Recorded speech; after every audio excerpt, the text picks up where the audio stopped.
video, we're going to be replacing the blower motor in our BMW E38.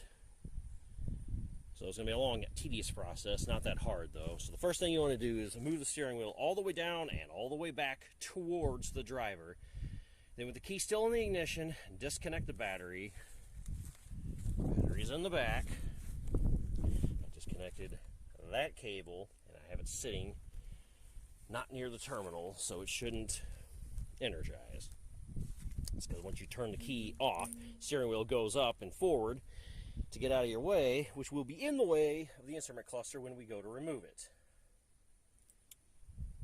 Okay, now the blower motor is in here in the middle of the dash, so the top part of the dash has to come off. This thing has to come off, which doesn't look like there's much holding on other than this one screw right here. This one probably should have been holding it in. But whatever. This is a double-sided tape can't fix. So with this tiny screwdriver, we're going to take that thing loose, take these loose underneath the glove box, and then when those go down, there's going to be these plastical nuts, I guess, that are holding on these pieces of trim. That's going to come off so we can get access to all the other fasteners we have to remove to get this thing off here. This thing's going to have to come off for the glove, or the airbag. So we can lift this up and out of here, pull the airbag out, etc.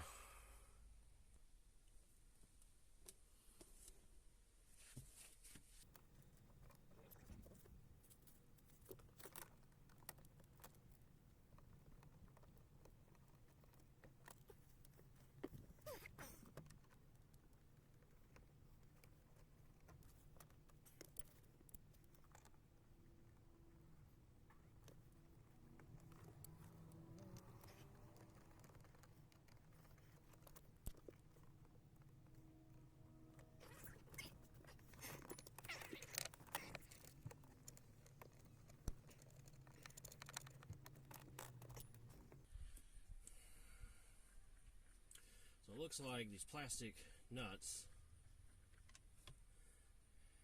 there's a fat end and a skinny end. The fat end seems to be on the outside, the skinny end's on the inside.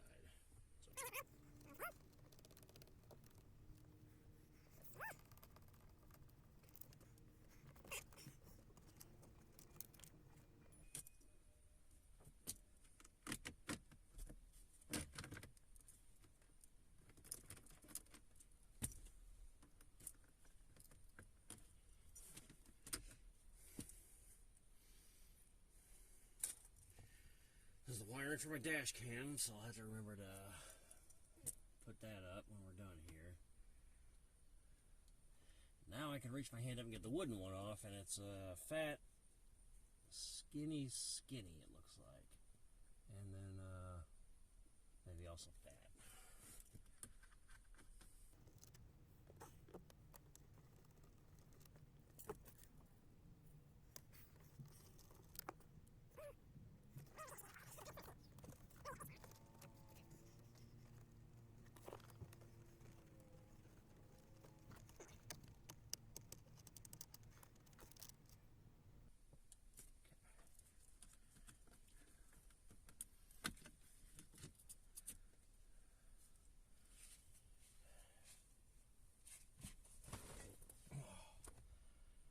Okay.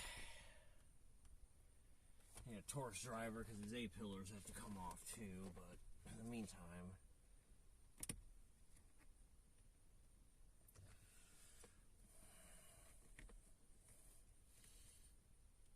boy, those are hard to get off. I have to use a tool to yank those off. Those gotta come off too. These things just pry off. I didn't bring my pry tool over here, did I? Of course I didn't. Why would I have?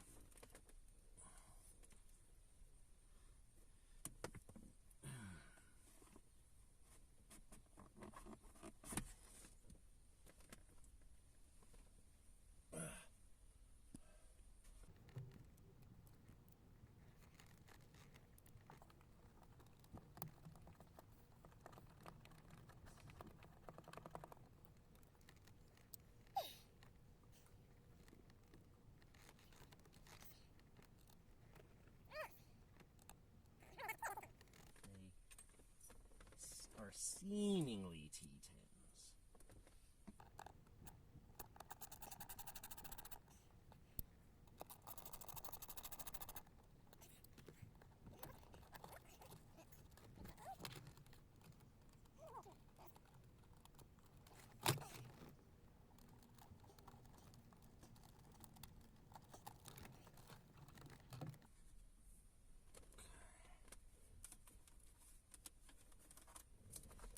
Because if you needed to only remove your instrument cluster, that's how you do that.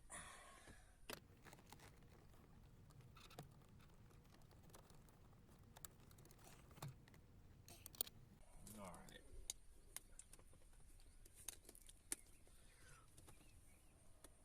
So I'm not 100% sure if I have to go and take this lower kick panel off or not. Or if this is now loose enough that this is separate from it. I don't know. There might be something else holding this on lower. I'll bet there is. So I'm going to go ahead and take the lower kick panel off. You can't really see under there, so I'll just tell you what I'm going to do before I do it. Then there's some Phillips screws under here. I'm going to take those loose, take this parking brake thing off, lower this, and then confirm that there's not something else holding this on. I'm pretty sure there is, because there is on this side. There's like a big giant bolt on that side. So it's probably the same over here. And then you need to yank these out. There's should be a 19mm nut behind it. Ditto with the one on this side. And how these things worked is there's like a little spring tab, I guess. This thing here, you push it in, and then it allows this thing, which was in this position, to slide past it, and then as it rotates down, it pushes itself out of the instrument cluster. Okay, and using the number 3 Allen key, I was able to get all these guys off, and now the dash moves up and down considerably. But inside here, we have some 10mm that are holding the airbag in. So I'm going to loosen these and get them out of here. I should be able to lift the airbag out and unplug it. And then we'll see what we have underneath of this, holding it in on this side. Other than these two 13s. There's only one 13 on the driver's side, 2 on this side. Alright, I have the airbag over there someplace safe. But once I took those 4 things, I was able to put... Man, that thing's heavy too, by the way. You pull it out and then just unclip it from there, and then it comes right out. And then you're able to slide that off of those studs. And I guess these have to come off. Still seems a bit stiff. But I'm not sure. What are these things attached to, really? They look like they're attached to this thing, unless this big steel piece comes off, too. I don't know. I'm not sure. I'll be honest. We'll come back to this. I'll let you know. But I'm going to start on these over here. Alright, I got these knobs off. I just got a small pair of pliers. Just yanked it. It came out. And then this 19mm nut that was on there feels plastic. But the pointy end was at 12 o'clock position there on both sides. So I reckon they don't take too much torque to put on. Just snug at the 12 o'clock position. And then I push that kind of through. That way it's, I push this through. That way when I yank the dash forward, it should just come out. So I'll probably have to put those over here, maybe behind this bolt I loosened. I'm not sure that bolt has to come out. So I'm going to have to tighten that back up. But I'll set you down and I'll start yanking on this thing and we'll see if it comes out or not. Okay. Now that can stay down and this can move. Okay. There's no reason why this shouldn't come off on this side anymore.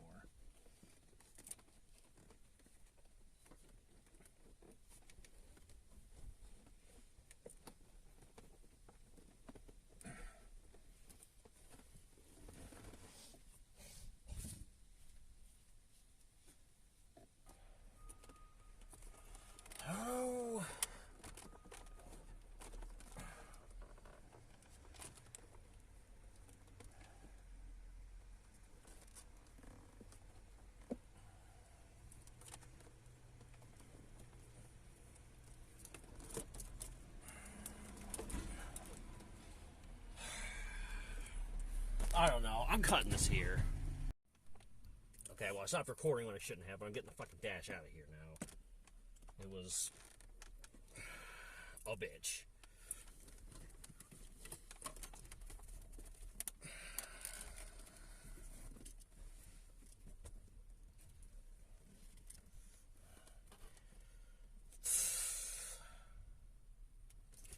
Anyway, all that shit, all those wires and everything you couldn't see, and there was attached to that stupid red light that was up there. So you're supposed to move this thing out of the way and that thing out of the way and push it down. Well, I pull this out of the way and I snap that one. So I'll just, I don't know, double side tape it up in there when I put it back in, assuming I can even figure out where all this foam goes. But I'm yanking this thing out and then we'll get back to it in here.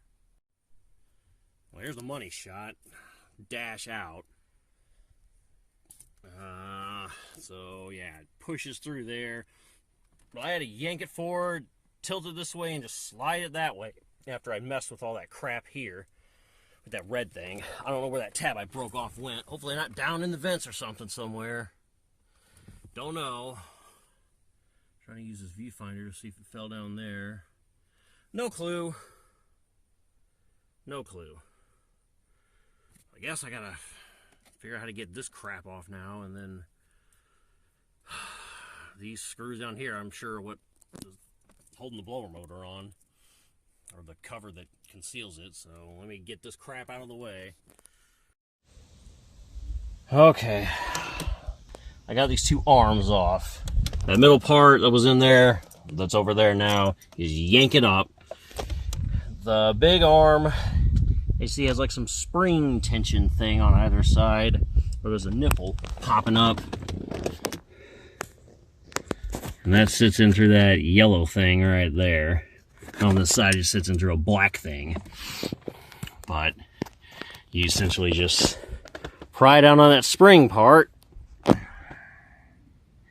when the nipple clears that, you just pull it loose from both sides. The smaller arm on this side, that side just goes through this white deal there. It just is friction locked into there. And then on this side, it's got this little nipple with like a hook on the end.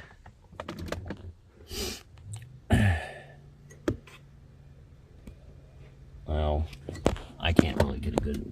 It goes down in that little hole thing there. Okay, so with that done, we can now unplug this thing, which is our electrical connector to the blower motor. Yeah. Alright, we have a Torx fit on either corner. 1, 2, 3, 4.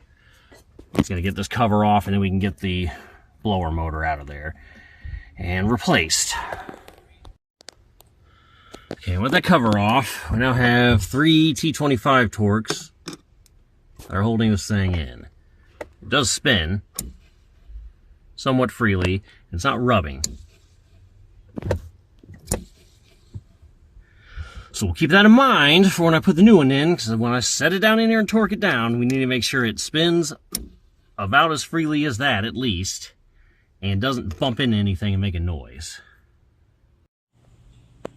I'm going to conclude this video here because I'm running out of battery and daylight. So Katie, for in her infinite wisdom, decided to order the part without the resistor. So I had to transplant the resistor from this old blower motor to the new one. So we have the old resistor. So hopefully it was the motor that was bad, not the resistor. Because if I put this all back together and it doesn't work, well, we'll know it was a resistor, and then I'm not doing this job again. Because I told her to get the motor and the resistor. And with that said, this motor also had a clearance issue. This fan birdcage thing was pushed too far in, whereas this one seems to be just right. This one, I guess, is just right now. I had to get a heat gun, and as you can see, we're a little crispy down there towards the spindle, so I had to heat it up so it would be gooey enough so I could yank on it and twist it and then pull it more towards the outside. So I'm going to put it in the car, make sure that it doesn't have any clearance issues in the car. I'll adjust as necessary, put it back together, and then hopefully it works. And if it doesn't, well, then she's doing this job again because I'm not going to do it. Okay, boys, it's finished. Dash is back in. We only suffered a few minor casualties. The bottom part here is a little baggy saggy on this side, and that's because we had some fasteners break, or some area where some fasteners go break, so I'm going to have to like try to double-sided tape this up into place and do something about it all sagging, but for now, this is the best I can do. So it is what it is. But dash is back in, and the blower motor works.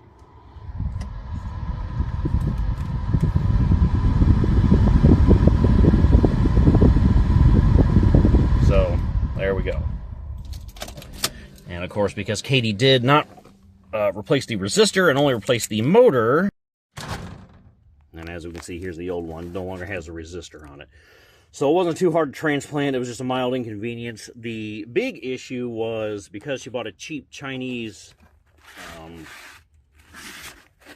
motor, you know, generally I'll say that's fine, because I've put them in a Crown Vic before and the Corvette with no issues. So I don't anticipate that being an issue with the BMW one. It's just a mild inconvenience because it has these two bird cages on it.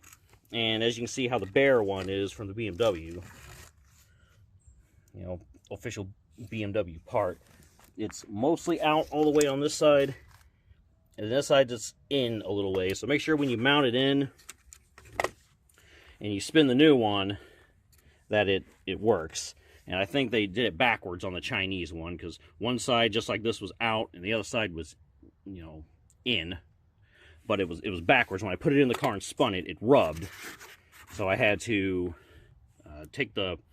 So what I use is a heat gun. And you don't put it on maximum heat, but you heat this up just enough that it gets a little soft. And then on the one that needed to come out, I just had to yank on it and pull it out after it got kind of a little bit softer, and then you let it cool and it'll be nice and hardened into place. And then the other one I had to do the opposite. I had to heat it up and push it in just a little bit. So you just want to keep test fitting that over and over again if you're buying a cheap Chinese one. So again, not knocking the Chinese ones, because it did work, but you have to do modifications to it. So if you're not comfortable doing that, or don't have the tools, or don't want to do that, then just pay the extra and get the German one. If you don't mind having to do your own fabricating work, as I mostly do. People accuse me just being a parts changer, but I'll tell you what, boys, not only can I change the parts, but I've had to fab quite a bit of stuff and make things better because they don't fit right. But again, that comes with the territory of buying cheap Chinese. So there you have it. Hope that helps. It's not the worst job in the world. Definitely not the easiest blower motor. It's just tedious, not hard. So if you got an afternoon to kill, start early and get her done. So hope this helps. Hope you enjoyed the video. Catch you boys in the next one. Thanks for watching. Peace.